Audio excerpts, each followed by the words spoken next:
Hello, welcome to Water Sign Philippines. So, ito yung reading natin for Water Sign, Cancer, Scorpio, and Pisces. Take only what resonates kasi actually hindi naman ito magre-resonate sa lahat. So, kung hindi ka nakaka-resonate sa mga sinasabi ko, maaaring hindi para sa iyo yung reading. Pero kung makaka-relate ka, nakaka-resonate ka, kunin mo lang din yung mga magre-resonate para sa'yo. So, again, this is for the sign of Water Sign, Cancer, Scorpio, Pisces. Okay, you do have the Four of Cups. Four of Pentacles, the Two of Swords, the Sun, and the Fool. Anyway, ito yung energy mo.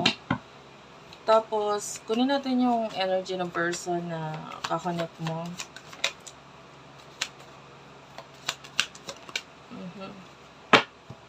Tower, Queen of Cups, and the Nine of Swords is at the bottom of the deck. Ano yung situation sa inyong dalawa ng person na ito? For water sign.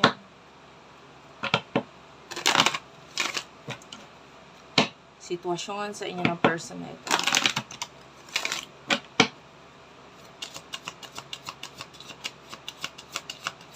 You do have here release your ex and the playfulness. Okay.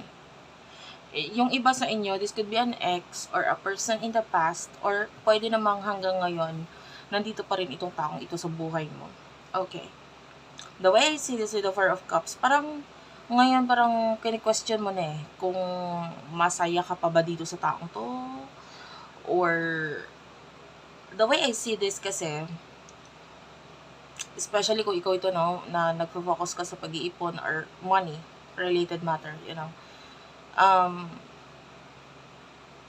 Parang gusto mo na i-cut off sa totoo. Parang gusto mo na bumitaw dito sa taong to with the Sun.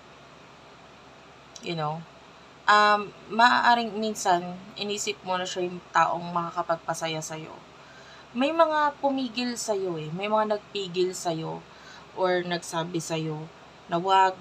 Pero yung iba, kasi, sabihin na natin nagpakatanga ka, nagpahulog ka sa connection with this person.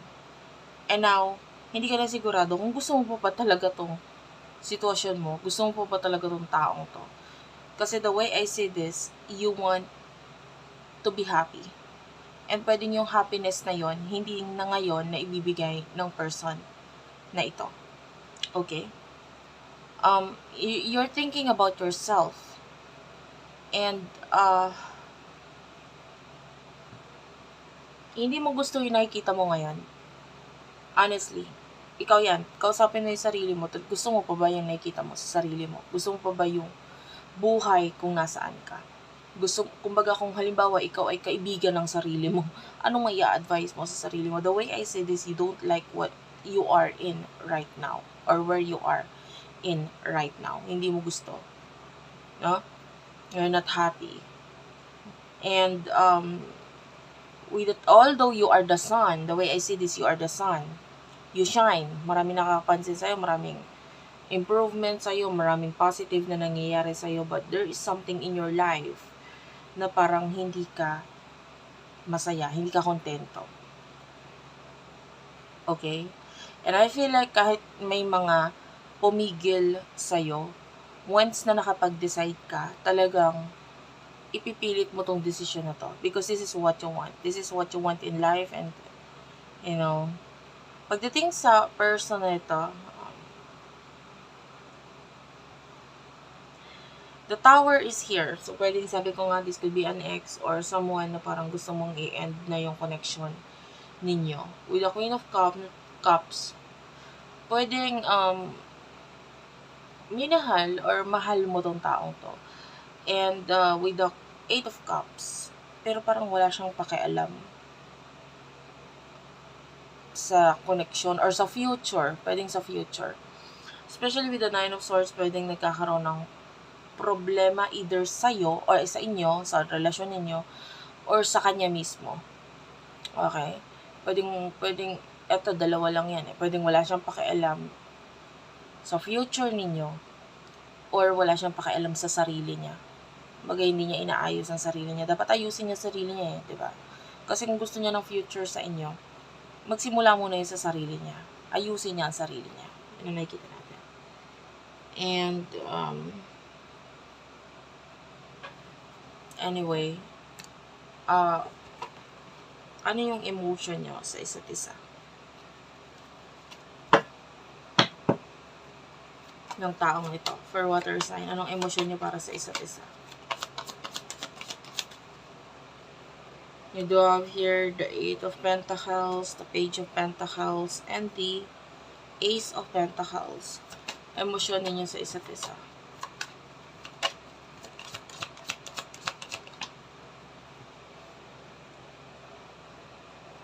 Ace of Wands, Page of Wands, and the Devil. Six of Pentacles, bottom of the deck, 5 of Swords. Mutual energy. Emosyon ninyo sa isa't isa ng taong ito.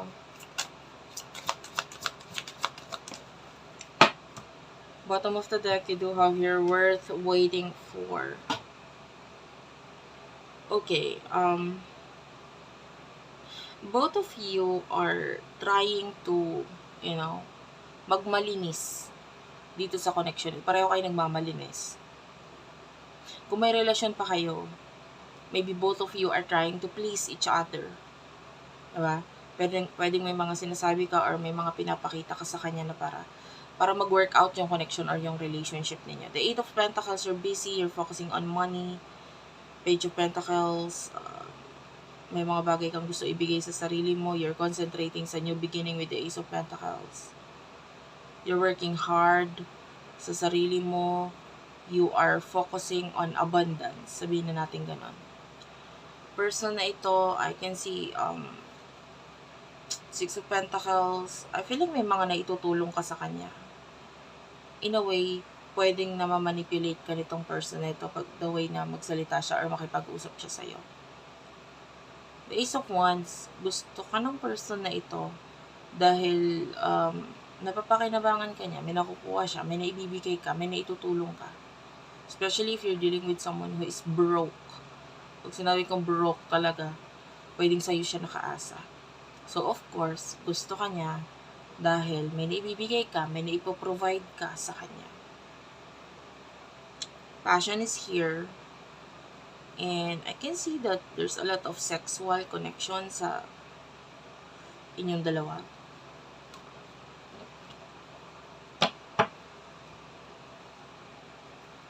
Pero it's not enough. Pwedeng itong connection na buo sa because of makamundong pagkagusto sa isa't isa. Pwedeng ganun. So what will happen in the near future for you, water sign? The Chariot, the Wheel of Fortune, one more card. 7 of Pentacles. 8 of Swords. 4 of Swords and the Queen of Pentacles. Clarify the Queen of Pentacles, please.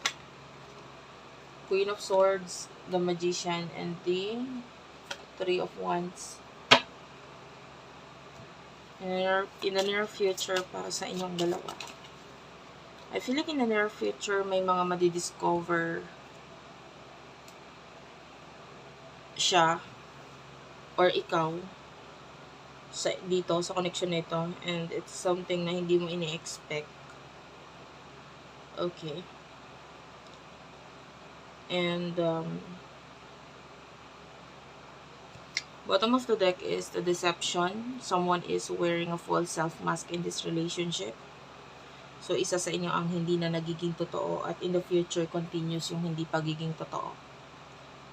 The way I see this, walang kagalaw-galaw itong connection na ito hanggat hindi ikaw gumagalaw, hanggang wala kang binabago. Ikaw yung kailangan mag-create. Okay, by the way, nakaamoy ako ng pinya. This could be reading. Ikaw yung may dapat gawin na pagbabago sa connection na ito para mabago. Okay? Kasi pagdating sa person mo, wala siyang ibang pupuntahan, wala siyang ibang gagawin, wala siyang ibang pupuntahan. This person will stay in your life Kasi lalo na nga kung may pakinabang siya sa'yo. Diba? But, with the Ace of Swords, kailangan mong maging mautak. Kailangan mong mag-isip-isip. Temperance. You should give the love dito sa sarili mo. And you should, you know, Ten of Cups,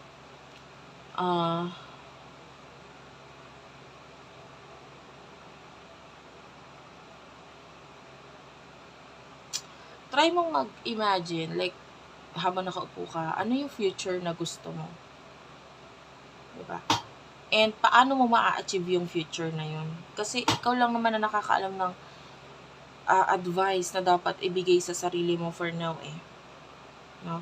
Pero hanggat hindi mo hinahayaan, or hanggat hindi mo ginagawaan ng action kung ano man yung mga meron sa buhay mo ngayon, magko-continue yan na ganyan, paulit-ulit. Diba? You do have your retreat. It's time to disconnect from the world. Maaaring minsan na siya naging mundo mo, pero with the calling in your soulmate, this is like some kind of help, no, na ibibigay sa'yo. Pero unahin mo muna ang sarili mo. Okay, if you feel like pag inalis mo itong taong ito sa buhay mo, no one is going to help you, dahil itong taong ito, he or she is the one helping you, kusa na lang dadating yung tulong eh. Pero, paano ka tutulungan kung ang nakikita naman sa'yo, hindi ka naman dapat tulungan? Okay, tulungan mo muna sarili mo. Okay, thank you for watching guys. I love you all and bye-bye.